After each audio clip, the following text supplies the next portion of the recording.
Avdesi qetëson shpirtin edhe rehaton mendjen edhe zemrën. Ai e ul zjarrin e mërzisë. Si thot profeti alayhi salatu wassalam, mërzia është prej shejtanit. E shejtani i mallkuar thot është prej zjarrit i krijuar.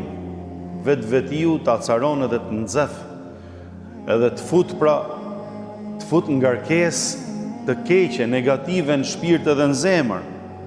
Prandaj thot profeti alayhi salatu wassalam, nëse dikush prej jush mërzitet, hidhrohet, atëherë le të çohet edhe të marrë avdes, ta fiki zjarrin e shejtanit me ujin e avdesit, subhanallah.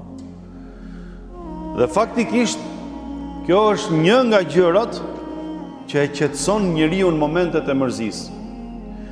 Momentin që njeriu mërzitet, ne të gjithë e dim që pikërisht janë ato momentet e mërzitjes që njeriu mund të bëjë veprime të gabuara për cilat mund të bëhet pishman gjithë jetën.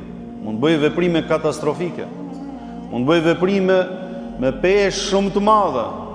Mund të shkeli pra në hakun e Allahut, po edhe në hakun e krijesave, në hakun e njerëzve, mund të shkeli ligjin.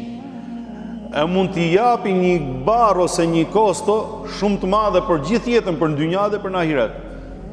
E Allahu xhaleshanuhu i qofshin fal neve na ka caktuar, siç thot profeti alayhi salatu wassalam, nëse dikush për jush mërzitet, atëherë mos të rri thot që ta shtoj mërzitjen më tepër, por të çohet, të ngrihet edhe të shkojë të marrë avdes, të freskohet me ujin e avdesit, se kjo e largon shejtanin e mallkuar, kthjellon edhe njeriu që mos të bëj veprimet nxituara ose veprimet gabuara.